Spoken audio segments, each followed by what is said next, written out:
Assalamualaikum warahmatullahi wabarakatuh. Halo historian, kembali lagi dengan saya Raka Fikril Al-Hasani di Podcast Himas FKIP Unsil periode 2021. Alhamdulillah, pada kesempatan kali ini kita sudah menginjak di bulan kelima tahun 2021, yaitu bulan Mei. Yang dimana pada bulan Mei ini ada beberapa peristiwa yang memang diperingati secara nasional ataupun internasional. Nah, kita ambil contoh untuk yang internasional, di mana pada awal Mei, yaitu 1 Mei diperingati sebagai Hari Buruh Internasional atau dengan nama lain May Day.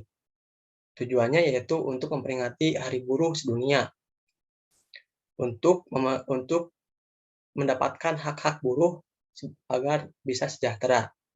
Nah, selanjutnya untuk yang nasional pada 2 Mei diperingati sebagai Hari Pendidikan Nasional, yang dimana untuk memperingati pelopor pendidikan Indonesia, yaitu Ki Hajar Dewantara.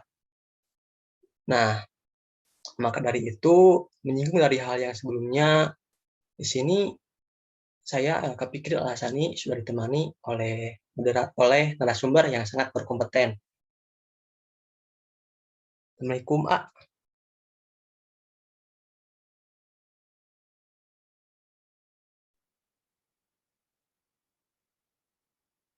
Cek. Ada suaranya? Ada. Baik, sebelumnya. Mohon maaf ya, kurang kondusif. Siap. Baik, sebelumnya A bisa memperkenalkan diri terlebih dahulu. Ya, baik. Terima kasih. Teman-teman Isto Podcast ya. Ini jilid ketiga ya, Kak? Ya, benar. Ketiga, Kak. Teman-teman Isto Podcast, perkenalkan nama saya Fauzan Ilmi Wahyudi. Saya mahasiswa pendidikan sejarah angkatan 2019. Di sini saya diminta nih oleh rekan-rekan Himas untuk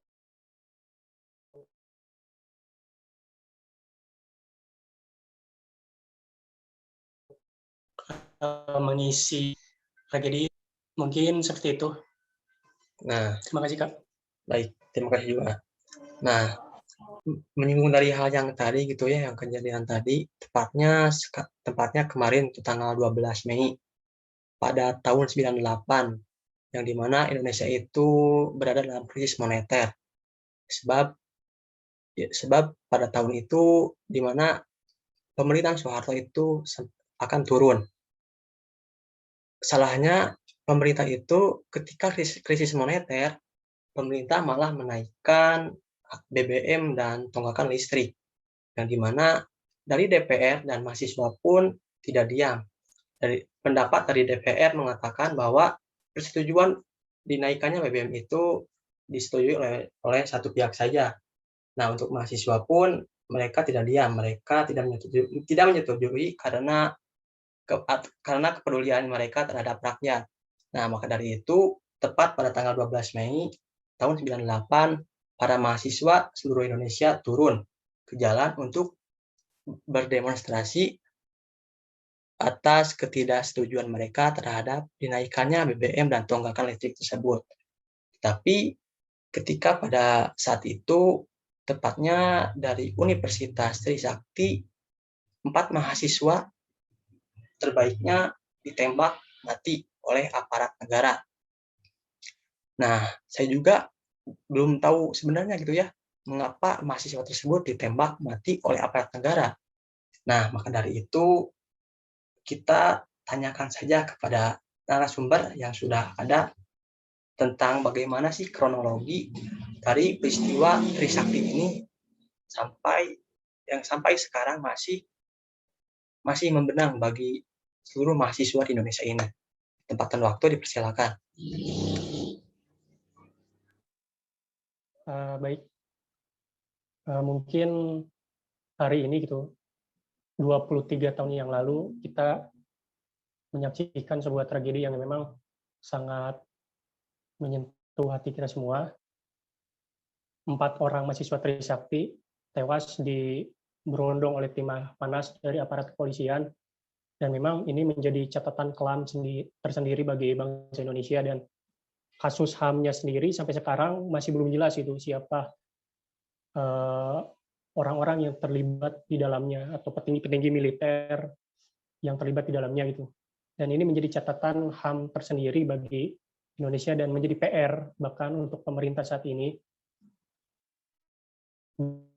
Bahkan ini kalau kita menurut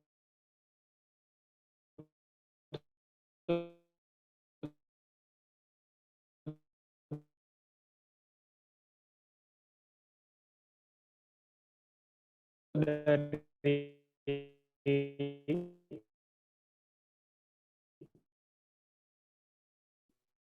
rentetan sejarah ini bukan yang sampai detik ini, kenapa sih negara ini gagal mengayomi masyarakatnya, gagal memberikan kebebasan berpendapat kepada masyarakatnya.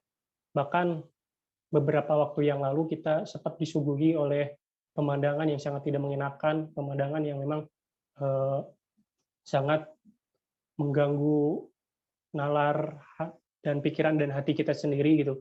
Di mana saat kemarin kan aksi penolakan di Wadas di daerah Jawa, ada tindakan-tindakan represif dari aparat kepolisian terhadap masyarakat.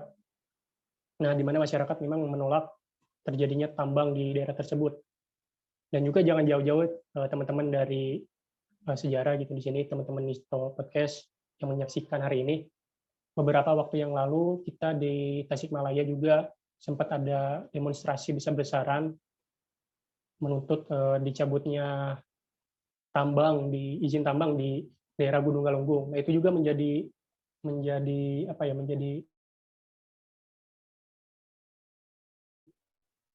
perhatikan oleh pemerintah. Jangan sampai banyak mahasiswa, banyak orang-orang yang menuntut kebenaran, menuntut keadilan, malah diperlakukan dengan semena-mena dan ditindak dengan represif oleh aparat.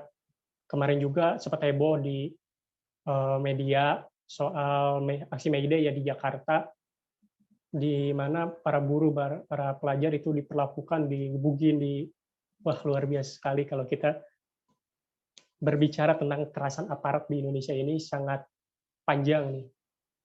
Nah, untuk masalah Trisakti sendiri, sebenarnya sih kalau kita lihat dari sejarahnya, aksi ini dilakukan bukan hanya oleh mahasiswa Trisakti itu sendiri, tapi juga oleh seluruh sivitas akademika di Universitas Trisakti.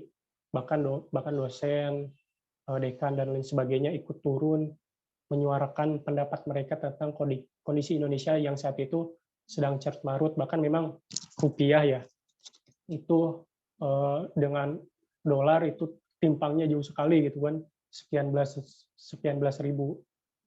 Dan ini menjadi kecemasan tersendiri bagi mahasiswa di Indonesia pada saat itu, khususnya di Trisakti. Nah, akhirnya mereka mengadakan sebuah bentuk kerah dengan mengadakan aksi seperti mimbar orasi dan lainnya, hingga karena memang kampus Trisakti ini dekat dengan DPRD, jadi DPR RI, mereka rencananya ingin melakukan long march dan menyuarakan tuntutan mereka di gedung DPR tersebut. Nah, tapi dalam perjalanan tersebut banyak sekali hadangan-hadangan yang mereka dapatkan.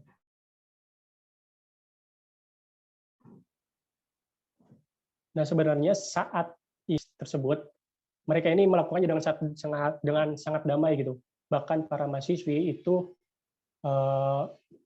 memberikan bunga ke para polisi, pada masyarakat, dan itu kan membuktikan bahwa memang sebenarnya mahasiswa sendiri tidak melakukan tindakan-tindakan yang dapat memicu kericuhan itu. Tapi entah kenapa dan entah siapa juga, kok jadinya kalau kita lihat ya di video-video di YouTube gitu, aparat ini seperti sangat brutal sekali ini menembak para mahasiswi ini dengan membabi buta gitu kan. Ini sangat menyayat hati sekali gitu. Mungkin dilanjut. Sebenarnya tadi kronologi singkatnya sih, mereka ini melakukan aksi ini dimulai dari siang hari ya sampai kemudian sore hari menuju gedung MPR DPR dia tentunya dengan cara damai, dengan cara yang memang seorang akademisi lah seperti itu. Jadi tidak ada tindakan-tindakan yang memang dapat merugikan.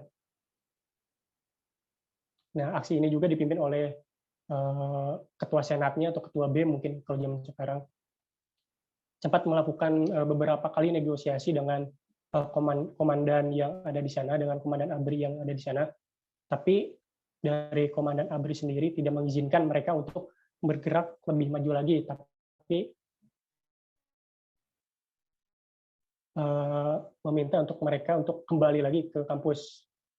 Nah, tapi entah kenapa ini, kalau dari beberapa sumber sejarah yang saya baca, ada provokasi-provokasi khusus dari beberapa orang yang diduga mahasiswa.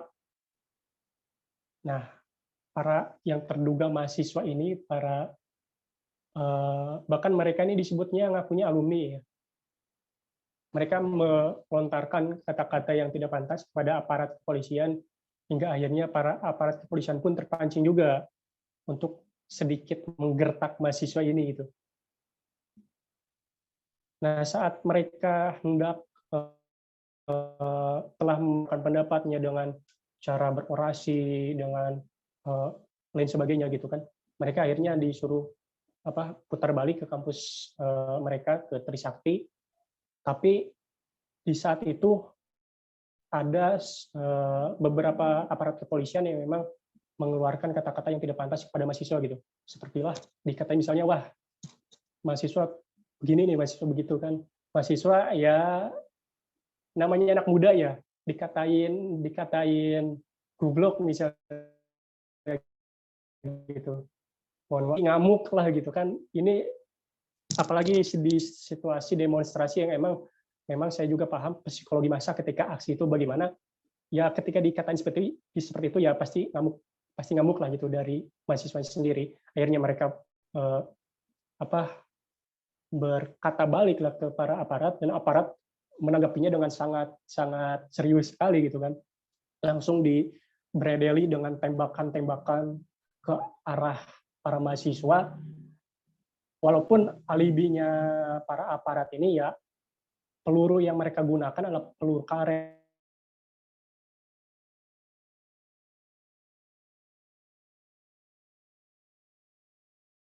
Tapi ya, hanya setelah peristiwa tersebut banyak mahasiswa yang berluluh lantah ke kemana tempatnya gitu kan. Ada yang ke rumah warga, ke toko-toko, dan sebagian besar ke kampus mereka gitu kan. Termasuk sivitas akademiknya gitu kan. Mereka juga bingung gitu kan, bagaimana harus mengamankan mahasiswa yang jumlahnya ribuan saat itu, berhadapan dengan aparat ABRI juga yang jumlahnya juga gak kalah banyak. Mereka bahkan sampai aparat kepolisian ini sampai masuk ke dalam kampus gitu. Mereka ada yang bersembunyi di gedung-gedung ruang kelas, ada yang bersembunyi di ruang ormawa, ada juga yang bersembunyi di rumah-rumah ibadah di dalam kampus. Tapi sebagian dari mereka ada yang ketangkap juga dan akhirnya dibawa ke kantor kepolisian. Jadi peristiwanya sekitar berapa ya? Malam hari lah pokoknya. Setelah situasi di kampus terasa aman, para sivitas akademik memanggil mahasiswa untuk pulang, sebagian pulang ke rumahnya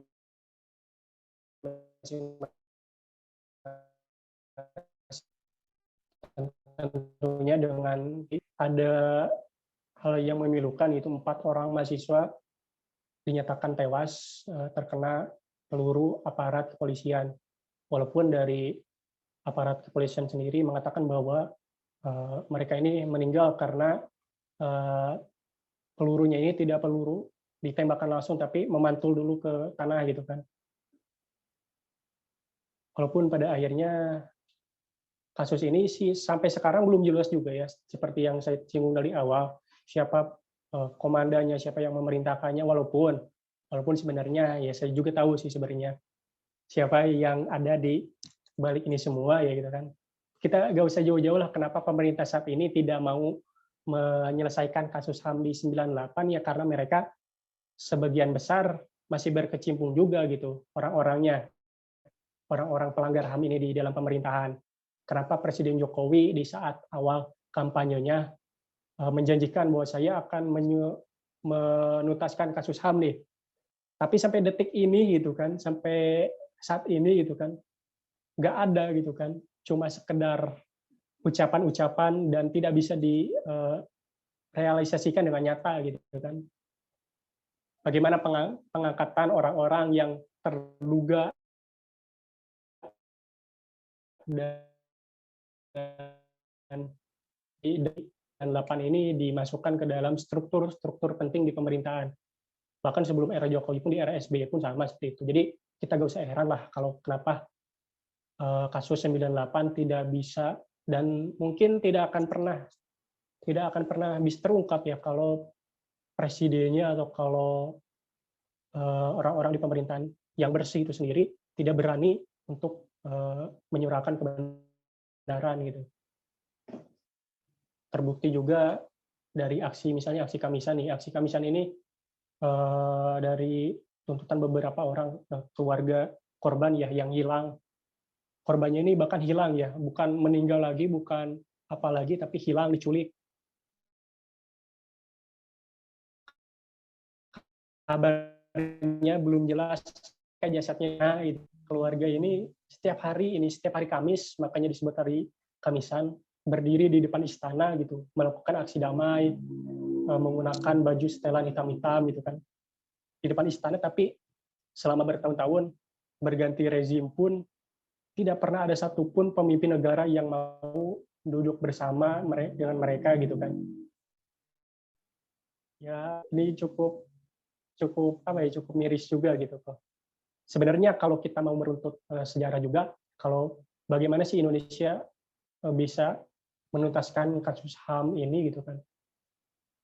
Sebenarnya Indonesia ini dosanya itu aparatnya ya, aparat pemerintahnya ini dosanya pada rakyat itu banyak sekali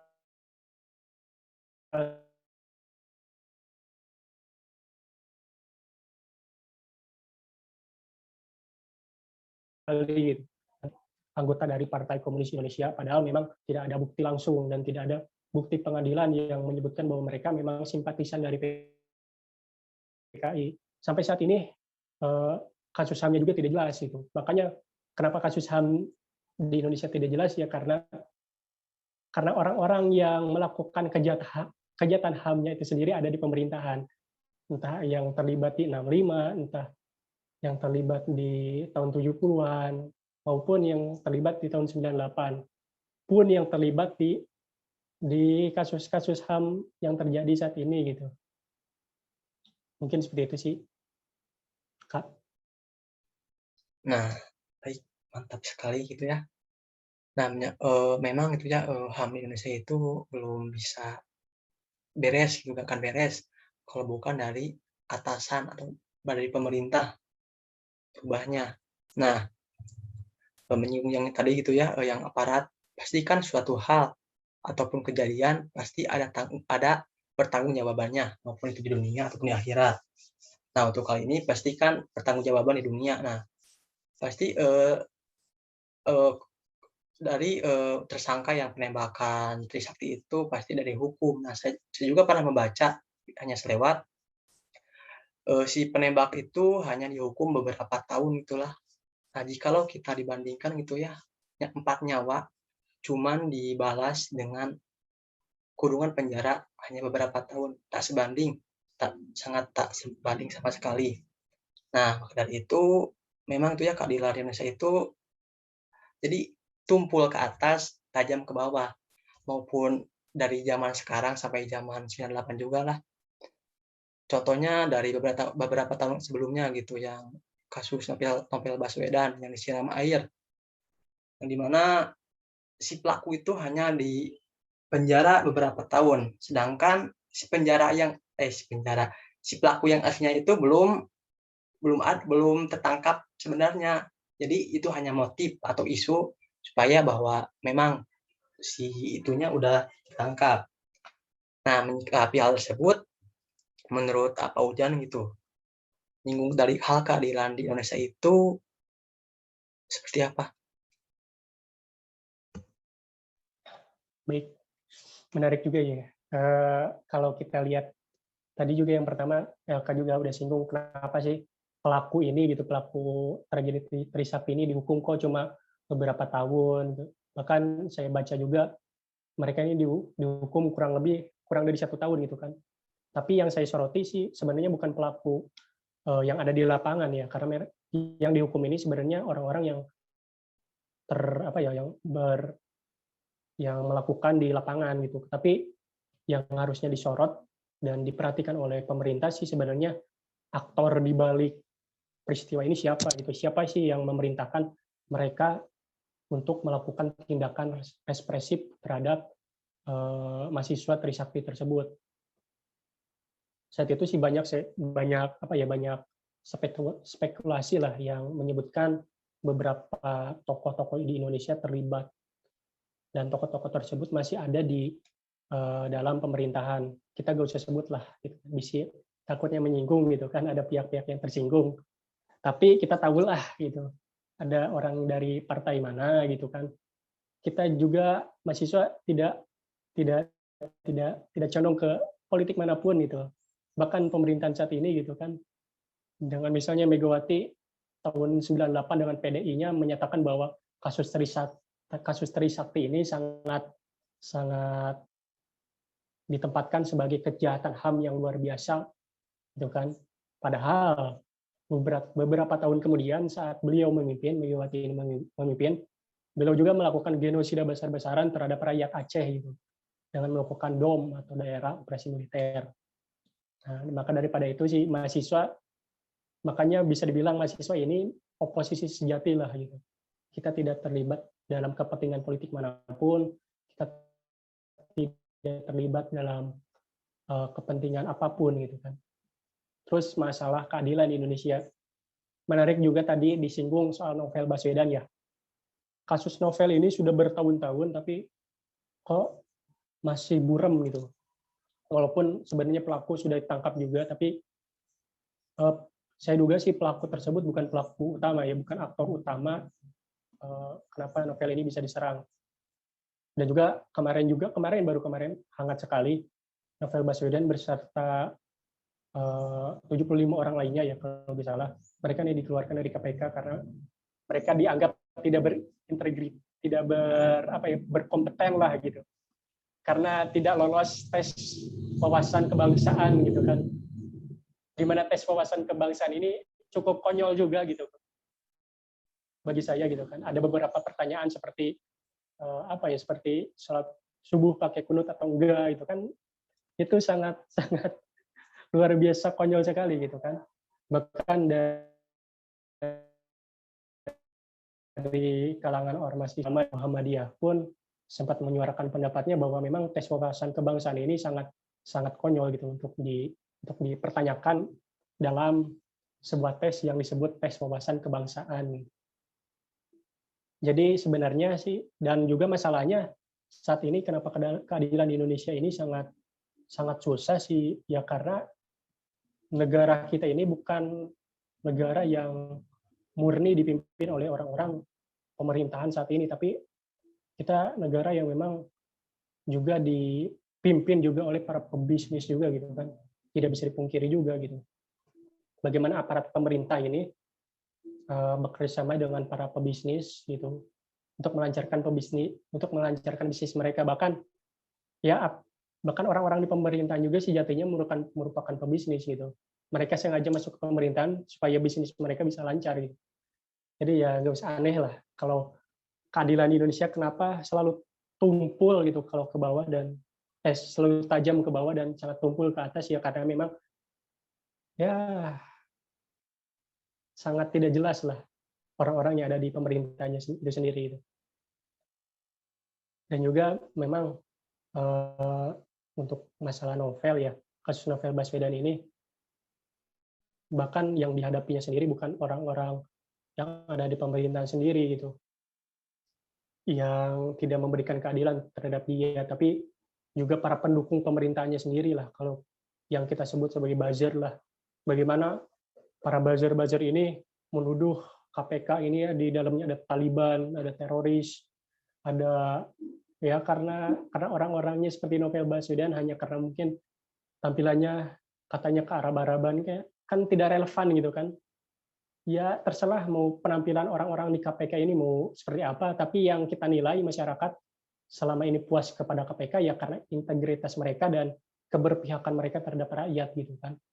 Bagaimana sebenarnya sebelum terjadi adanya dibentuknya KPK ini, Indonesia dalam penanganan kasus korupsinya ini kan dilimpahkan kepada kepolisian ya, tapi sangat sangat carut marut sangat carut marut gitu, karena memang kepolisian lembaga yang tidak begitu independen juga, maka akhirnya dibentuklah badan khusus yang independen. KPK ini independen loh, tidak terikat, tidak berpihak terhadap rezim apapun atau pemerintahan apapun.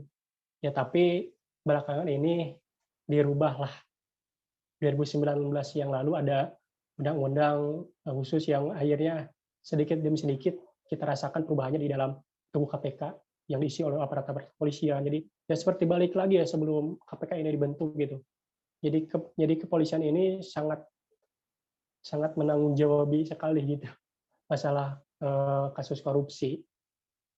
Dan seharusnya sih KPK ini dikembalikan sebagaimana fungsinya di awal, yaitu diisi oleh orang-orang yang memang punya integritas khusus dan memang tidak berpihak kepada orang atau suatu golongan apapun gitu. Mungkin seperti itu dulu. Nah, baik ya, terima kasih. Nah, balik lagi ke yang tadi gitu, yang Trisakti pada kejadian 98, di mana setelah kejadian itu berselang beberapa hari, yang di mana Soeharto turun dari jabatan sebagai presiden, yang sampai pada periode 7 kalau nggak salah ya. Nah, maka dari itu bangkitlah disebut dengan reformasi. Nah, dari dampak setelah kejadian Trisakti dan turunnya Soeharto dari jabatan presiden, dampak yang menonjol atau yang terlihat bagi negara Indonesia itu apa aja sih ke depannya setelah kejadian itu? Mungkin sih setelah pengunduran diri dari Soeharto ya, sebenarnya pengunduran diri Soeharto juga cukup menarik gitu, di mana para pembantunya sendiri seperti lepas tangan gitu kan, seperti seolah-olah kasus 98 ini ada diciptakan lah gitu. Jadi ya Soeharto naik karena menurunkan Soekarno, dan akhirnya Soeharto pun diturunkan kembali oleh orang-orang di sekelilingnya gitu kan. Ini cukup menarik juga. Ya walaupun itu masih awar-awar sih, tapi ya namanya politik ya seperti itu gitu. Setelah Soeharto ini mengundurkan diri, akhirnya beliau memberi amanah kepada wakilnya saat itu, yaitu Presiden B.J. Habibie. Nah, B.J. Habibie sendiri memang pemerintahnya sangat singkat ya, kurang lebih hanya 1 tahun berapa bulan gitu, dari 98 sampai 99. Ya walaupun sendiri dari masyarakat tidak terlalu banyak merasakan dampak apa yang ditimbulkan dari pemerintahan B.J. Habibie ini sendiri, tapi ada satu dampak besar yang dirasakan oleh rakyat sih, karena selama ini 32 tahun Indonesia dipimpin oleh pemerintah dengan kemiliterannya gitu, dengan rezim militernya, akhirnya mereka bisa dilimpahkan kepemimpinannya ke orang-orang sipil. Ini kan B.J. Habibie ini seorang profesor ya, dia ini orang sipil juga, jadi masyarakat sedikit lega lah. Tapi ada satu catatan gitu yang cukup menarik, setelah Indonesia dilimpahkan kepada B.J. Habibie, ya ini masalah Timur nih, atau provinsi di sebelah timurnya Provinsi Nusa Tenggara Timur. di mana provinsi ini memutuskan untuk memerdekakan diri dari NKRI. Nah, ini juga menjadi salah satu kegagalan tersendiri bagi pemerintahan Indonesia di awal reformasi. Bagaimana Timur Timur sendiri, daerah yang sudah dimasukkan ke dalam Indonesia di tahun 70-an di zaman Orba, akhirnya lepaslah dari pemerintahan Indonesia di awal reformasi. Dan ini juga menjadi catatan buruk juga untuk pemerintahan B.J. Habibie, ya. Dan juga menjadi catatan-catatan lainnya gitu. Selanjutnya mungkin peristiwa penghentian DOM ya kalau tidak salah, setelah jatuhnya rezim Soeharto, daerah operasi militer di Aceh itu dihentikan sementara oleh presiden berikutnya setelah Soeharto mengundurkan diri. Peristiwa DOM ini sendiri kepanjangan dari daerah operasi militer, di mana Aceh saat itu diberi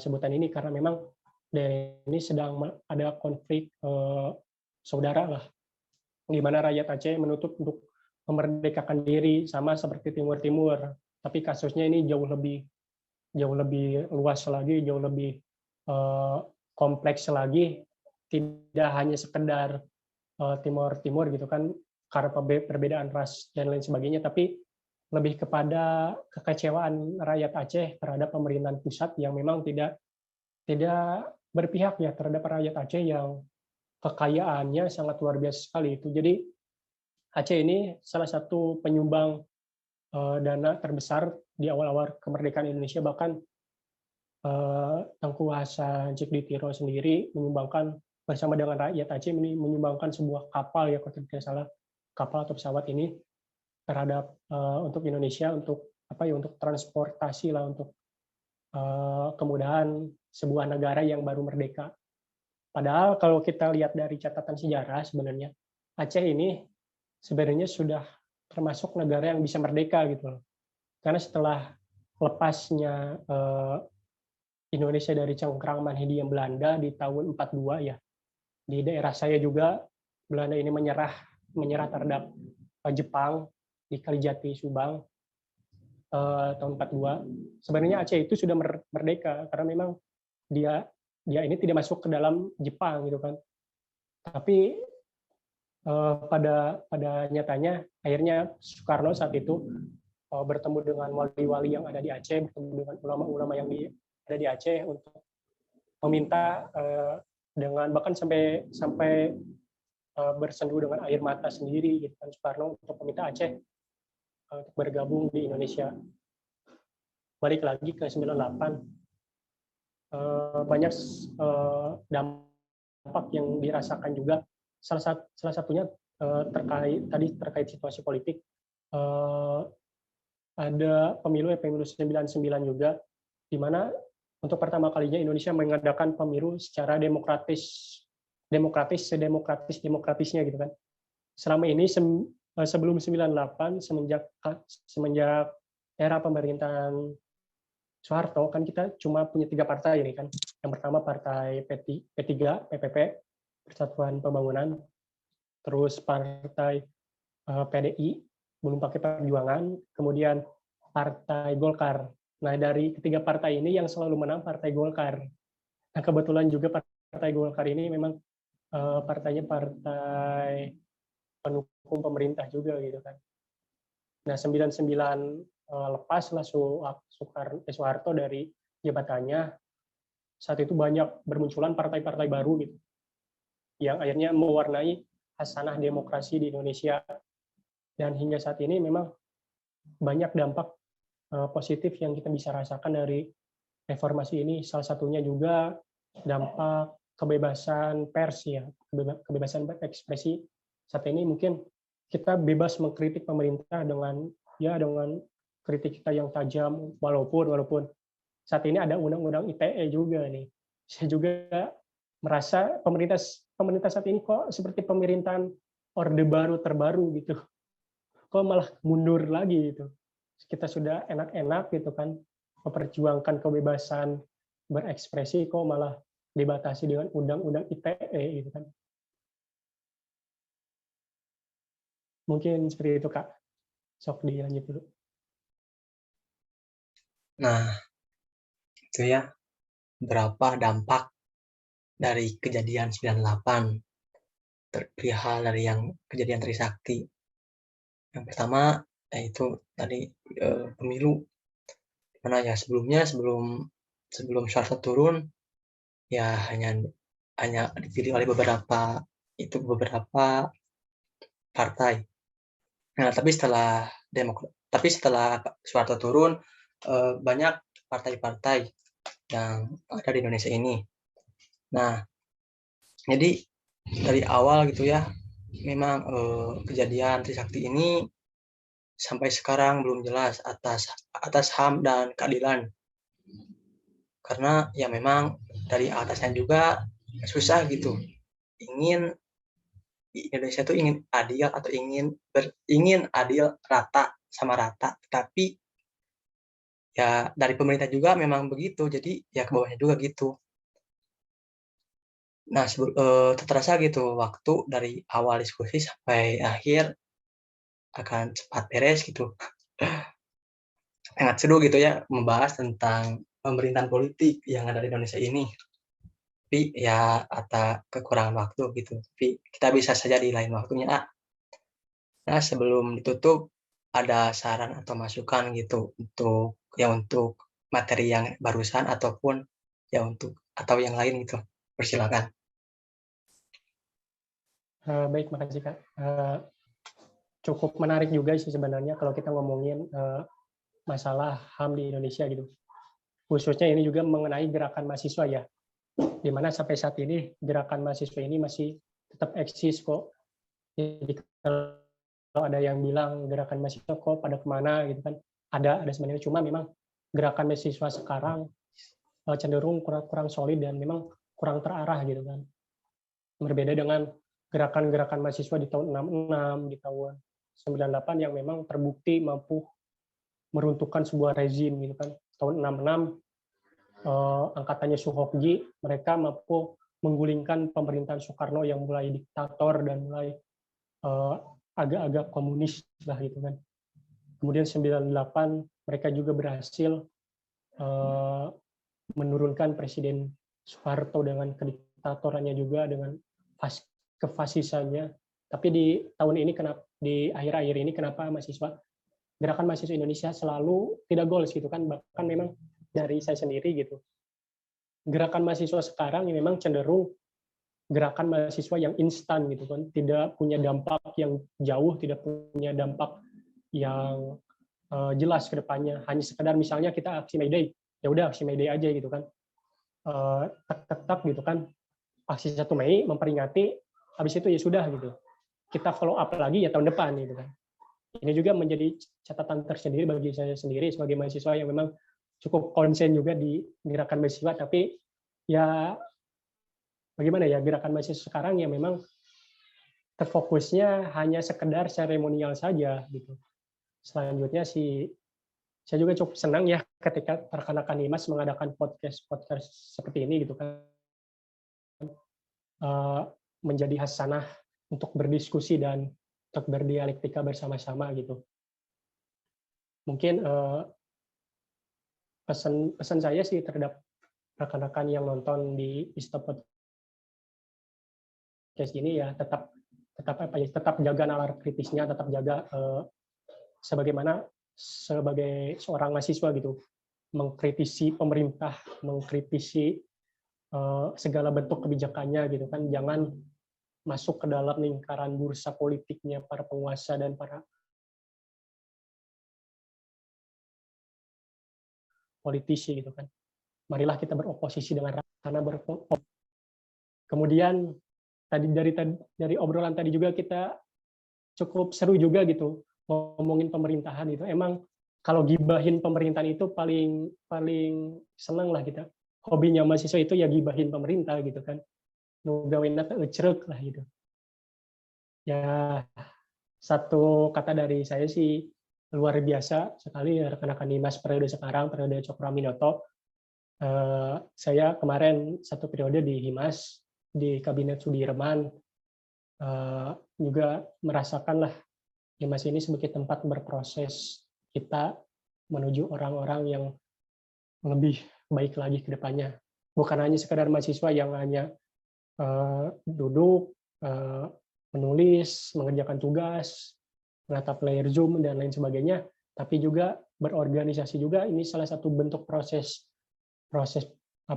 pembentukan jati diri kita sebagai mahasiswa gitu kan. 1 tahun saya di IMAS cukup luar biasa juga gitu kan, berproses di Kabinet Sudirman. Saya dulu di Departemen Minat dan Bakat. Saat ini melanjutkan di BM FKIP di kajian aksi strategis. Nah, mungkin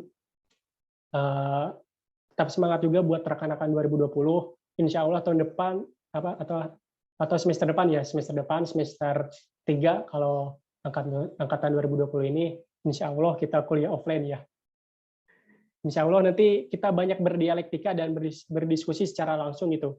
Saya sangat rindu sekali ketika kita mahasiswa ini berdialektika dan berdiskusi secara langsung tatap muka. Virusnya atau goals-nya atau apanya, rasanya itu beda gitu. Ketika kita beradu argumen, ketika kita menyuarakan pendapat secara langsung, itu sangat pasti beda lah. Saya tunggulah rekan-rekan 2020 di semester depan. Tetap semangat untuk rekan-rekan Historia, untuk rekan-rekan pengurus IMAS, Kabinet Cokro Aminoto, tetap semangat berproses dan membersamai rekan-rekan mahasiswa pendidikan sejarah Universitas Siliwangi.